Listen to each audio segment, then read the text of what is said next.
All right. The gate was 7 million. Attendance 17,741. Fight of the night, no shocker. Blades and Hokit. Performance of the night, Hokit and Ulberg. Who's got the first question? Hello. First of all, crazy card, crazy night of fights. We'll start with the main event. It looked like Jiri had it in the bag. Carlos is on one leg, and then suddenly, out of nowhere, this sport can still surprise us. Give us your reaction. Crazy. Yeah, the fight was over. I mean, but I guess it ain't over till it's over. Incredible comeback win. Yeah, and we don't know 100%, but you saw he was kicking that front leg, and the front leg was bothering him, and then all of a sudden the back leg hurts. Could be an ACL.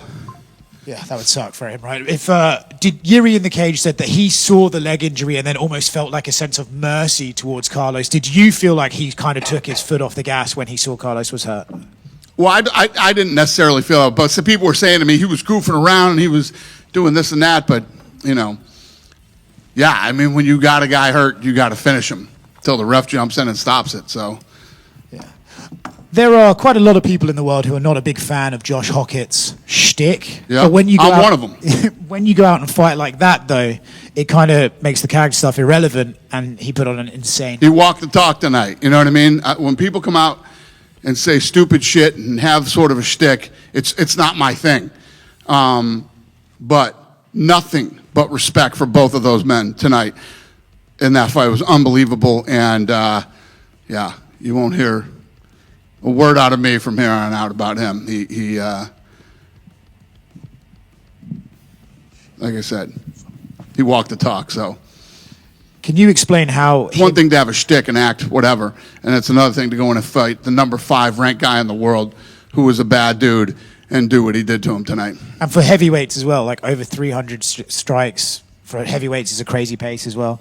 Can you explain to us how Josh ended up fighting or will fight Derrick Lewis on the White House?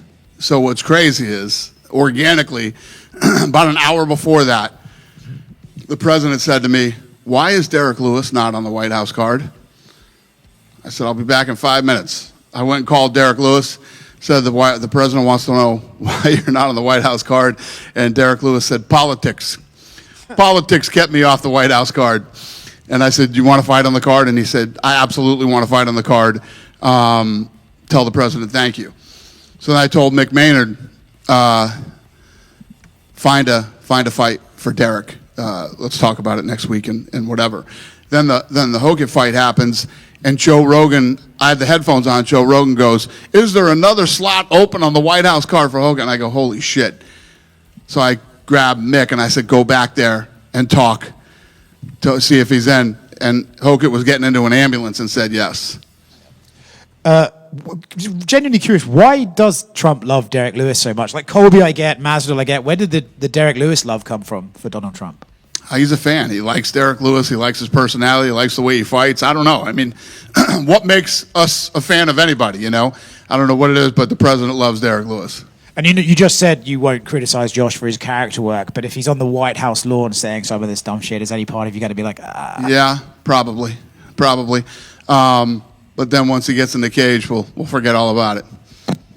Daniel, what was Donald Trump's reaction to that fight? Because, obviously... Everybody was going crazy. I mean, everybody was going crazy. Everybody's saying it's one of the greatest heavyweight fights they've ever seen. Everybody on that side of the cage. Co-main event, what did you make of Paulo's performance in there? Looked like he kind of just came out like a bat out of hell in the 3rd round for that finish. Yeah. I mean, what an impressive win for him, too. The guy was 16-0 and very confident that he was going to beat Costa. And what was he saying to the president? Because it looked like they were having a conversation right next to him. He was telling him how much he admires him, and yeah. Cub Swanson, big win in his final fight. What did you make of his, victory, perfect send-off and everything? Holy shit. I mean, you couldn't script it any better than that, especially against a tough kid like Landwehr. I mean, that kid is tough, durable, and loves to fight like that. You hit him with 3, he'll hit you with 4 type thing. He couldn't handle Cub tonight. It was pretty impressive.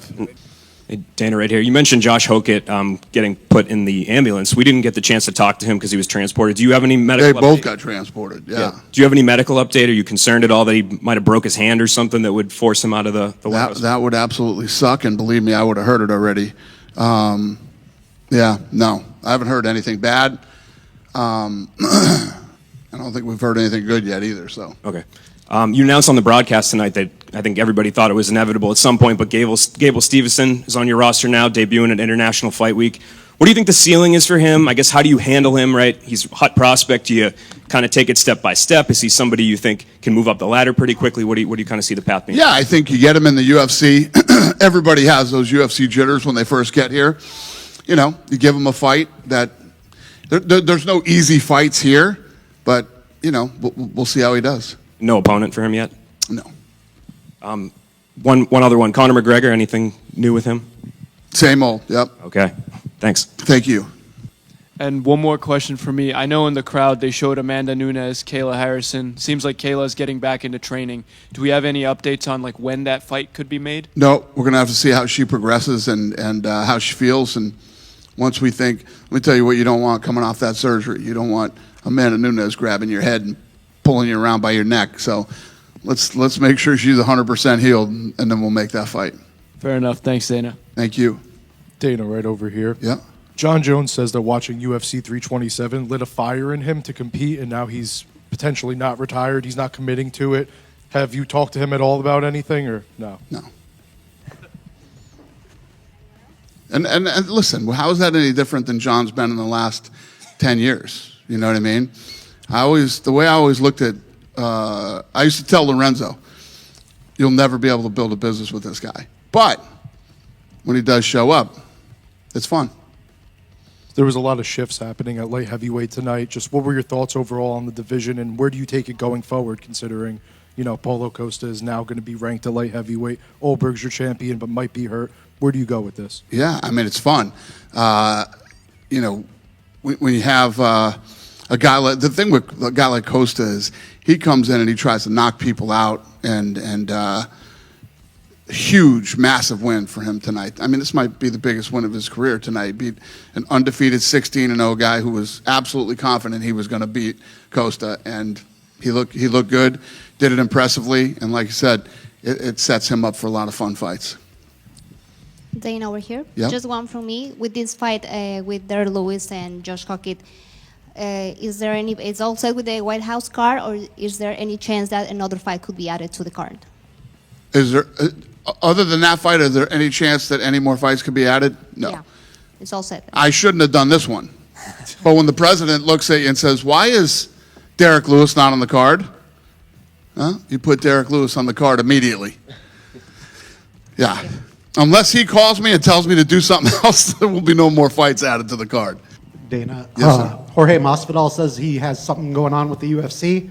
Can you confirm that? Yeah, no, we have no fights for him right now. We have nothing done with him. Okay. He's talking to us. Okay, thank you. Yeah. Was Colby ever in the running to be in the UFC White House? He seemed a bit upset, and obviously he's been a big supporter. Yeah, of course, there's the whole listen, every time you hear something publicly from these guys and, oh, this didn't happen, that didn't happen, always remember this. This is common sense. We have to get these guys 3 fights a year. If we don't, we have to pay them, even if they don't fight. We're always offering guys fights, and you know, if he didn't make it on the White House card, there's absolutely positively a reason. Dana, when you say that, does that just mean like, so let's say Jon Jones, for example, right? Does that just mean you offer him an opponent, potential guy, and he just says no, or is that his management turns it down for him? There are a lot of different reasons that it could not happen, but yeah. What we don't do is just fuck guys over and just let them sit around and no, we're not going to give you a fight. The exact opposite. We're doing 44 cards a year. People fall out all the time, and you know, the list goes on and on. Everybody's being offered fights. I know you're not matchmaking yet, so I'm not asking that, but I'm just asking your opinion. Just with the history of city kickboxing and Alex Pereira, would you be interested someday in Ulberg-Pereira fight? Yeah, of course. Any like insight into how you think that might go down, just with 2 high-level kickboxers, and you know, Ulberg being teammates with Izzy with their history? Well, we got to find out what happens at the White House. You know what I mean? So when you say, I know you don't want to match weight, but what if, when you talk about what ifs, they're not even worth talking about until everything plays out. You know what I mean? It's like when people shit on a card, like this card sucks. The fuck are you talking about? It's Thursday. Saturday night at midnight, tell me the card sucked. You can't plan or think about any of that type of stuff until it plays out. Even the guy, some guy at the press conference the other day was asking me a question about what would happen to, I don't remember who it was, but it's like, the fight's in 2 days. I mean, why would we even waste our breath talking about that until we see how the fight plays out? We good? One last one real quick. Is Yep. Zhang Weili coming back to 115? And I ask because Tatiana Suarez got a big win. And What's the question? Is Zhang Weili coming back to 115? No, don't do it. Huh? She's going to Macau. Yeah. Macau. We'll wait till then. All right. Thank you. Yeah? Have a great night, you guys. Thank you. And thanks, Miami. I had a blast here.